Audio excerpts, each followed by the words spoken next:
നമസ്കാരം, പ്രവാസി മലയാളിയിലേക്ക് സ്വാഗതം. ഒറ്റ മകനായിട്ടുള്ള ഈ ജിനുവിന്റെ മകനെ അവന്റെ അന്ത്യനാളുകളൊന്ന് കാണാനായി അമ്മ എത്തുമോ ഇല്ലയോ എന്നൊരു ചോദ്യമുണ്ടായിരുന്നു.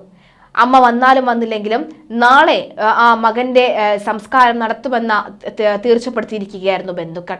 എന്നാൽ ആ മകനെ അവസാനമായി അമ്മയ്ക്കൊന്ന് കാണാനുള്ള വിധി ഉണ്ടായിരുന്നു. ജിനുവിനായുള്ള ഇടപെടലുകൾ വെറുതെ ആയില്ല.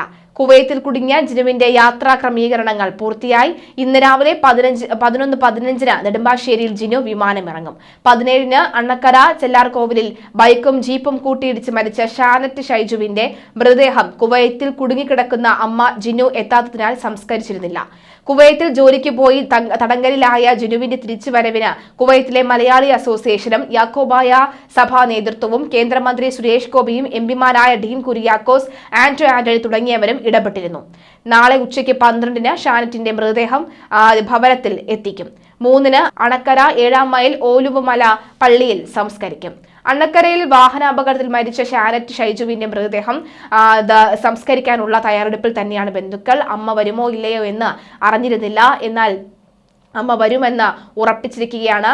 3 മാസം മുമ്പാണ് ജിനു കുവൈത്തിൽ ജോലിക്കായി പോയത്. പറഞ്ഞിരുന്ന ജോലിക്ക് പകരം കഠിനമായ മറ്റ് ജോലികളാണ് ജിനുവിന് ചെയ്യേണ്ടി വന്നത്. ഒരു കുടുംബത്തിലെ കുട്ടിയെ നോക്കാനായി പത്തനംതിട്ടയിലുള്ള ഒരു ഏജൻസി വഴിയാണ് ജിനു കുവൈത്തിൽ എത്തിയത്. ജോലിഭാരവും ആരോഗ്യ പ്രശ്നങ്ങളും മൂലം തനിക്ക് ജോലിയിൽ തുടരാൻ പറ്റാത്ത സ്ഥിതിയാണ് എന്ന് ജിനു ഏജൻസിയെ അറിയിച്ചപ്പോൾ ജീവനക്കാരെത്തി മറ്റൊരു സ്ഥലത്ത് തടവിലാക്കുകയായിരുന്നു. വാഗ്ദാനം ചെയ്ത ശമ്പളവും കൊടുത്തില്ല. പിന്നീട് കുവൈത്ത് മലയാളി അസോസിയേഷൻ ഭാരവാഹികളുടെ സഹായത്തോടുകൂടി ഏജൻസിയുടെ തടങ്കലിൽ നിന്ന് രക്ഷപ്പെട്ട ഇന്ത്യൻ എംബസിയിലെത്തി. കോടതി നടപടികൾക്ക് ശേഷം തടങ്കലിൽ ആണ് ഇപ്പോൾ ഉണ്ടായിരുന്നത്. പക്ഷേ കൃത്യമായ ഇടപെടലോടുകൂടി ആ തടങ്കൽ വാസമൊക്കെ അവസാനിച്ച് ഇന്ന് രാവിലെ തന്നെ എത്തും എന്ന റിപ്പോർട്ടാണ് വരുന്നത്. താൽക്കാലിക പാസ്പോർട്ട് ലഭിച്ചതിനെ തുടർന്ന് കഴിഞ്ഞ 16 തിരികെ വരാനിരിക്കുമ്പോഴാണ് പശ്ചിമേഷ്യയിലെ യുദ്ധവും കോവിഡും പ്രതിസന്ധിയിലായത്.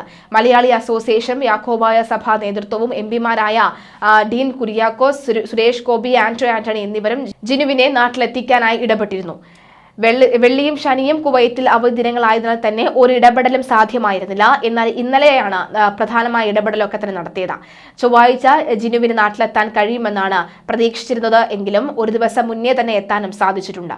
പത്തനംതിട്ടയിലുള്ള ഒരു ഏജൻസിയാണ് ഭാര്യയെ 2.5 മാസം മുമ്പ് കുവൈറ്റിലേക്ക് കൊണ്ടുപോയതെന്നാണ് ഭർത്താവ് മാധ്യമങ്ങളോട് പ്രതികരിച്ചത്. ഒരു കുട്ടിയെ നോക്കാനാണ് കൊണ്ടുപോയത്. 40,000 രൂപയായിരുന്നു ശമ്പളം. ജോലി സ്ഥലത്ത് എത്തിയപ്പോൾ വീട്ടിലുള്ളവർ മുഴുവൻ നോക്കേണ്ട ജോലിയായിരുന്നു ജിനുവിന് ഉണ്ടായിരുന്നത്. 1 മാസം കഴിഞ്ഞപ്പോൾ 27,000 രൂപ മാത്രമാണ് ശമ്പളമായി ലഭിച്ചത്. തുടർന്ന് ഭാര്യ ഏജൻസിയെ വിവരം അറിയിക്കുകയായിരുന്നു. അവരെത്തി ഭാര്യയെ മറ്റൊരു സ്ഥലത്തേക്ക് കൊണ്ടുപോവുകയായിരുന്നു. തുടർന്ന് ജിനു രഹസ്യമായി കുവൈറ്റ് മലയാളി അസോസിയേഷനെ അറിയിക്കുകയും രക്ഷപ്പെട്ടതിന് ശേഷം ഇന്ത്യൻ എംബസിയിൽ എത്തുകയുമായിരുന്നു. നടപടികൾ പൂർത്തിയാക്കി ജിനു കഴിഞ്ഞ തിങ്കളാഴ്ച നാട്ടിലെത്തേണ്ടതായിരുന്നു. എന്നാൽ യുദ്ധത്തിന്റെയും കോവിഡിന്റെയും പേര് പറഞ്ഞ് ഭാര്യയെ ജയിലിലാക്കുകയായിരുന്നു എന്നാണ് ഭർത്താവ് പറയുന്നത്. ആ ജയിലിൽ ഏജൻസികൾ വഴി ചതിയിൽപ്പെട്ട മലയാളികളായി 35 സ്ത്രീകൾ ഉണ്ടെന്നും ഭർത്താവ് പറയുകയാണ്. ഇതൊരു ജിനുവിന്റെ മാത്രം കഥയല്ല. ജിനുവിനെ പോലെ 35ഓളം സ്ത്രീകൾ അവിടെ ഉണ്ട് എന്ന് പറയുകയാണ്.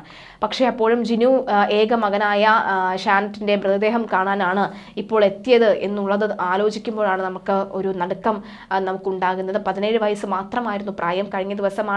കഴിഞ്ഞ ശനിയാഴ്ചയിലാണ് ഈ ഒരു അപകടം ഉണ്ടായിരിക്കുന്നത്.